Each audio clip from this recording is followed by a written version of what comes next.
Hey you guys, welcome back to my channel. If you're new here, I'm Christina, and in today's video, I'm gonna be doing a March recap and an April homeschool plans and goals video.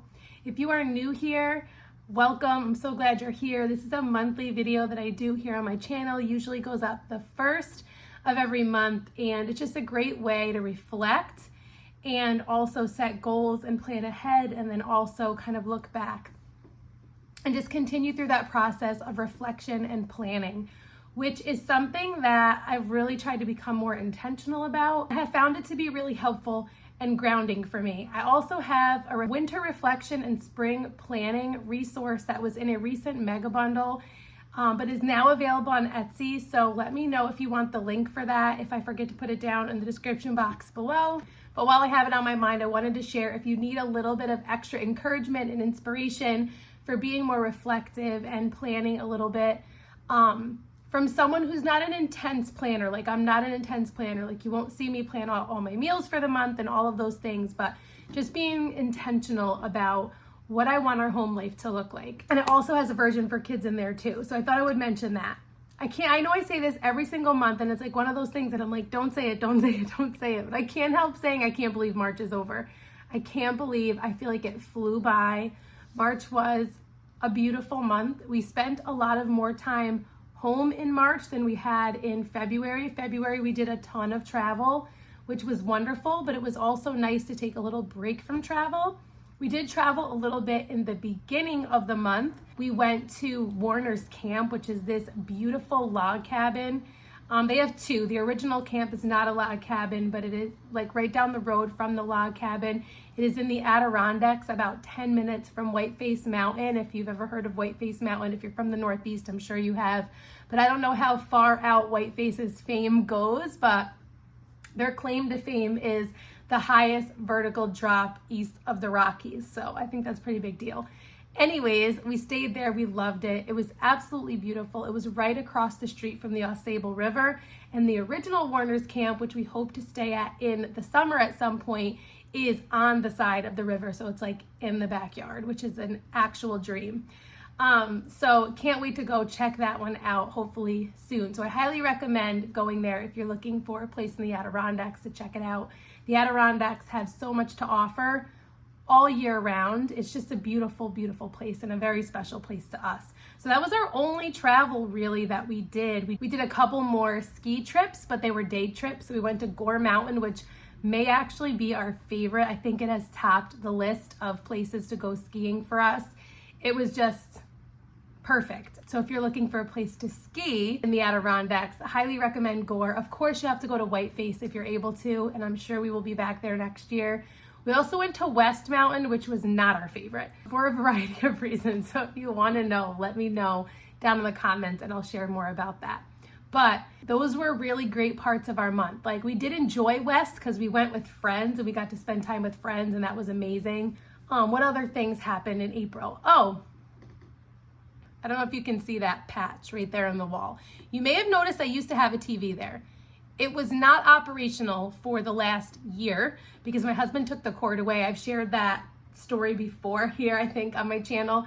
I know I've shared it on Instagram. So it just sat as this big, ugly decoy on the wall for a year until finally, one of those day trips while me and my kids were off adventuring, my husband, though he had to work that day, had a little bit of time before work and decided to take the TV off the wall.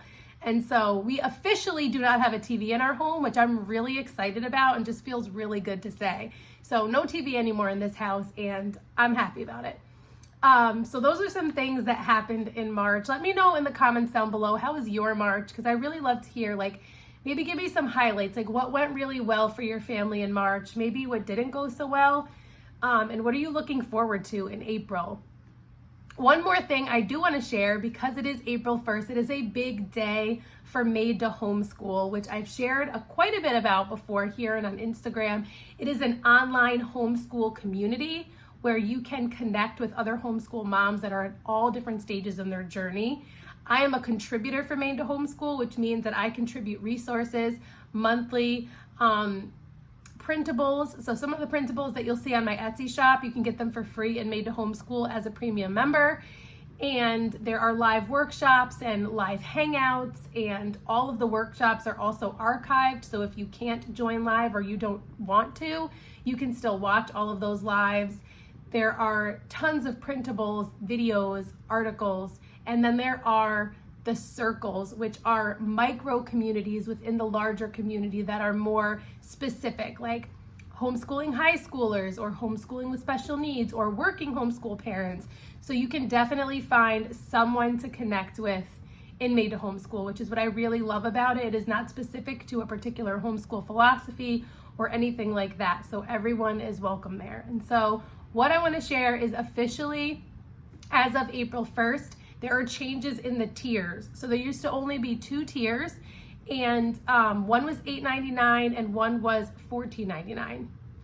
And that was the basic and the premium. What's really exciting is that now we have 3 tiers, and you can join Made to Homeschool for as low as $4.99 a month. So the basic is now $4.99 a month, and then there is the middle tier, and then the premium, which is now $18.99 a month. Now, if you were already a premium member, nothing changes for you. You are grandfathered in. You get all of the perks of the premium membership at the price you originally paid. But it has been a year since we launched Made to Homeschool, and it was time to kind of like readjust some things. There's some rebranding happening, some new and exciting things happening over there.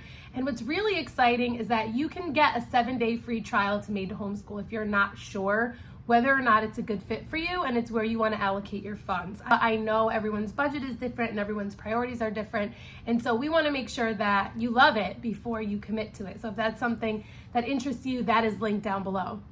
Now, I want to talk a little bit about academics. In March, I say this like jokingly, I guess it's partially true, like we did buckle down a little bit in academics in March because we did travel so much in February.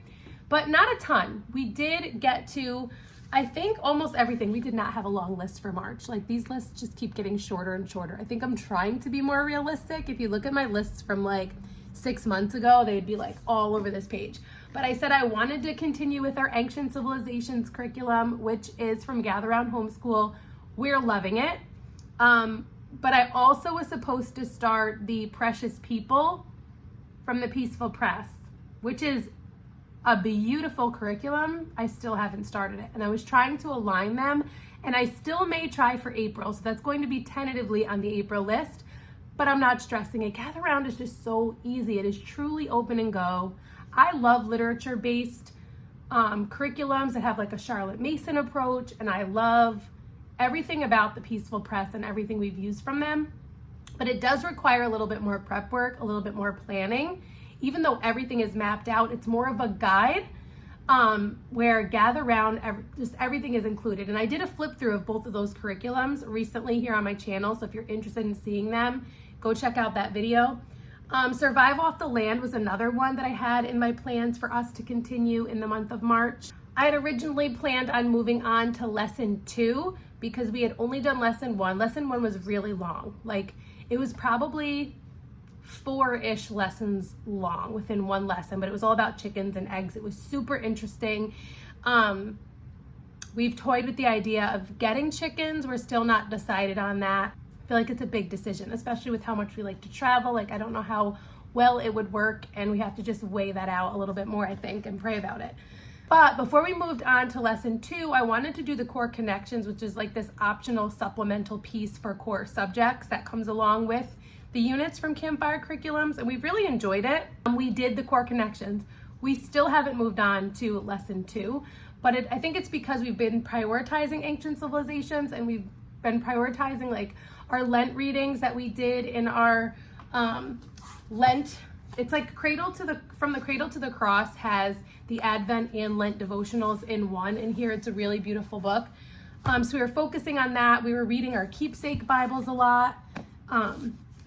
We did some studies of hymns in Then Sings My Soul, which is a book about hymns. We've been reading The Long Winter. That was another thing on our list. I think we're about halfway through. My goal was to like read the whole book in March, which we didn't do, but we got about halfway through. We had some snowstorms in March, which was pretty funny because I was like, we're reading this in March, which is a little late, but we actually got more snow in March than we've gotten the rest of the winter time. So it was actually pretty fitting. Dulu. So I shared this book ahead of time. I shared that we started it and we were liking it. We kind of stopped reading it. Like when I sit down to do read alouds with my kids, I'll have like a couple picture books and then the chapter books that we're reading and maybe like a wild card in there, like a Tuttle Twins book, which I really love the Tuttle Twins book. If you don't know Tuttle Twins, I'll link them down below. They're just really, really good. So I'll ask them, like, what do you guys want to read? If I have one that I really, really want us to read, then I'll prioritize that. But if I actually don't care, then I will just let them choose. And like, they kept not choosing Dulu. And then finally I said, guys, are we not really like feeling this? Like, what are you guys? They're like, I don't know. It's kind of weird. And so we may or may not pick it back up. I don't know. So yeah, I told you guys I would give you an update. That's kind of where we're at with it. I don't have much to say about it. I didn't mind it, but we hadn't gotten that far into it either. So, yeah. What else have we been doing? So traveling. Oh, health and the physical body from the good and the beautiful. We've actually really been enjoying that a lot. We've continued with that. We've done a few more lessons. We are still only about halfway through it though. So that's been a really good one that we've been enjoying. They've been doing their independent work. Like we've stopped doing traditional math for my 16-year-old, which was something I shared in a recent video. And he's now doing economics for everybody. And he's really enjoying that. And they're doing their leveled notebooks that go along with our Ancient Civilizations curriculum from Gather Round Homeschool. And that technically could be your entire curriculum other than math, if you do it every day or every other day or 4 days a week or whatever. And so really that would be all you'd have to do. So that's one thing that I've always loved about Gather Round is it can just be an all-in-one plus math. It really touches on every subject other than math. So we've been focusing on that. They've been, like my 7th grader and my 3rd grader are still doing their math from the good and the beautiful. They're still working really, really well for them. And the other thing that we've been doing is the 12 weeks of spring from For the Love of Homeschooling. So that's another thing I want to share with you guys today. I'm going to have a whole video dedicated to resources from For the Love of Homeschooling in the next couple of days. So keep an eye out for that. I've shared a lot about them in the past, but haven't shared them much in like the last few months. They have multiple clubs like Nature Study Club, Zoology Club, Bird of the Month Club, Insect of the Month Club, and World Explorers Club. And then they have like over 450 resources on their site that are super affordable, and they always have freebies as well. Currently, the freebie, we just did it. Currently, the freebie is all about solar eclipses. So if you want to learn about the solar eclipse, if you want to like engage with what's going to be happening really soon here in North America, definitely check that out. It is free download. So I will link For the Love of Homeschooling down below. You can download that, and they're having their spring sale this week, which there will be huge discounts on all different things. They have a membership, which means you get access to like everything, like every unit that they've ever created that's on their site and any of them that are coming. So that's something that you can get a discount on as well. So definitely check that out, but then be on the lookout the next couple of days because I'm going to do a whole video dedicated to those resources because they're so good. And we're going to continue doing the 12 weeks of spring. We will do some of the other resources from For the Love of Homeschooling, and we are just going to continue on with everything that we were doing in March. So nothing super new for the month of April. There will be a homesteading bundle coming out on the 8th. And I'm actually contributing the non-homesteader's guide to homesteading skills and holistic living because it'll be like a place where all of my skills that I've been learning, that I'm interested in, that I want to learn, will all be in one place. And it's for the people who like don't know if they'll ever have a homestead, or maybe they know they'll never have a homestead, but they really do want to learn some more skills like baking bread and creating like natural medicines and different things like that, and just having a healthier lifestyle for their families. So I'm putting that guide together to be part of that homesteading bundle, and then there will be tons of other resources, of course, in the bundle. So be on the lookout for that as well. I'll be sure to share that here and over on Instagram. And if you're not on my email list, definitely get on my email list. I will link that down below as well. And in April, we also have a little bit of travel coming up. My birthday is in April, and we'll actually be going to the Poconos again. somewhere completely different, a different area of the Poconos, a new Airbnb that looks unbelievable. I can't wait to visit it, and I can't wait to share it with you guys. I share them sooner over on Instagram, so if you're not already following me over there, you can follow me at rooted_homelife. And I hope to see you soon in one of my next videos. Until next time, stay rooted.